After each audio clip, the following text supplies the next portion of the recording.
Americans stunned by terror attacks in San Bernardino, California, Paris, Fort Hood, Texas. Mass shootings in offices and other public places. They're happening and causing legitimate concern, raising the question, should you carry a gun? And if you already do and you have a concealed weapons permit, would you know how to respond to a threat? Nearly 1.5 million people here in Florida and 750,000 in Georgia are licensed to carry a gun. But how many know what to do until law enforcement gets there? You guys will be helping each other out. This weapons expert, known around the country, teaches the right tactics, not only to law enforcement and military personnel, but also to civilians who legally carry. Ken Justice went to Georgia to participate in civilian training to find out what armed citizens can learn if they ever have to act in an attack. Yeah, Joy and Tom, the easy way to remember this, it's all about training the good guy. And this training is intense, both educationally, facing realities of active shootings in America, and then literally by putting yourself in the line of fire. It feels like the real deal during scenarios, and I can tell you because I participated, as you'll see. They are specifically designed for personal protection and defending others. A doctor's office, a movie theater, a typical workplace. Real gunfire, although the bullets aren't deadly. Just some of the 8 different scenarios we were put through. Somebody call 911! Real tension. Show your hands! Although the stress is something everyone in this shootout knew was coming. All right, at a roll. Was that intense or what? You cleared your line of fire.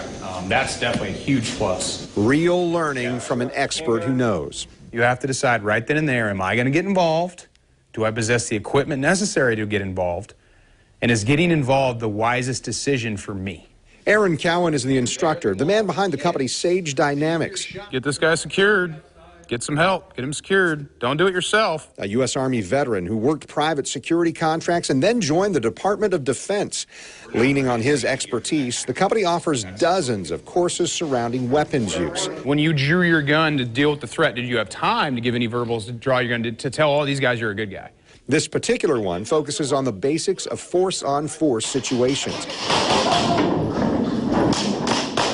Simply put, it's about citizen response to an active shooter, and it incorporates the same essentials for experts in law enforcement and the military. The most important thing a student's going to get is the realization that, like for firearms, for self-defense with a firearm, that being able to mechanically work the gun is literally like the lowest level of operation. It's the beginning. We went for a 2-day course Cowan was giving near Atlanta in a building owned by Georgia Optics. Really the perfect backdrop for both the class instruction. About 2 seconds after that, shooter's going to come in and he's just going to start shooting. And then the hands-on learning. When it comes to preparation, obviously training is the biggest aspect of that. Day one, looking at how things have changed since Columbine High School in 1999. That was the first time people at home saw this type of tragic event as it happened on live TV. He's shooting in the library right now. He's firing shots from the library. Cowan included examples of other mass shootings, too. Looking at 50 active shooter events from 1973 to 2010. What these students have in common, they own a gun and are determined to know how to handle things in a deadly situation.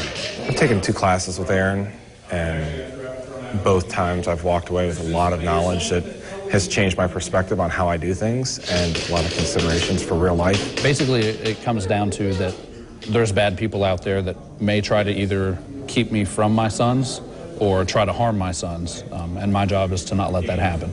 Chris Willis is a single dad, and that is his motivation for training. Just owning a gun wasn't enough, and he doesn't believe that's enough for anyone. Really, the only way I think one can be ready for this type of situation is to have proper training. There's a lot of people out there that'll buy a gun and think that's the end of it. And in fact, I believe that's kind of the beginning of it. You guys will be helping each other out, making sure they get the best training value out of this. Willis and 8 others went through day 2 of Cowan's training, the practical experience. Cowan came up with these active shooter scenarios based on real situations. Through the room as you move all the way to that wall over there. With only the designated bad guy knowing what was going to happen, Cowan let his students loose to decide when, how, Drop the gun! Drop the gun! even if to shoot. What are you going to do now? Cowan stands near the Good Samaritan in every scenario, explaining what he's doing right, Figure out something to do with him. You might need that other hand. what he's doing wrong, and what can be done better to stop the active shooter from doing more harm. Treat it like you would the real world. If you wouldn't draw your gun in the real world, don't draw your gun in the scenario. The bad guy or guys and the concealed weapons holder in each scenario fire what's called simunition. Each person in the scenario wears a protective mask and maybe other protection as well. I participated as a role player, hit during a shootout in 2 of the scenarios, acting like I'd been shot in others, and diving out of the way when bullets started flying. Put it down! Put it down! Raise your arm!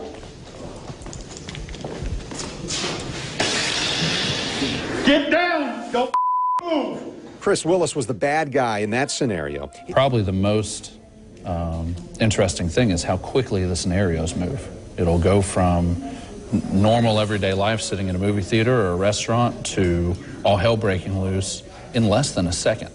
And before you know it, there's bullets flying and you're trying to figure out what to do. So I think really the speed of it has been probably the most harrowing thing. It's scary. I can't encourage training for responsible citizens enough. It's a right to carry a firearm. I get that. It's also a responsibility. And while his classes seem to fill up faster following mass shootings like Paris or Charleston or San Bernardino, he believes his efforts can ultimately change outcomes in the world. One citizen at a time, we can make everybody safer.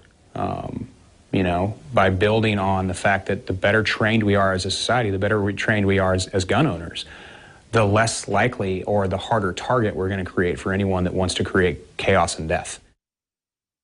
Now, since promotion of this particular story began, we've heard from viewers asking about run, hide, fight. That's advice given by the Department of Homeland Security and other agencies for those who find themselves in an active shooter situation.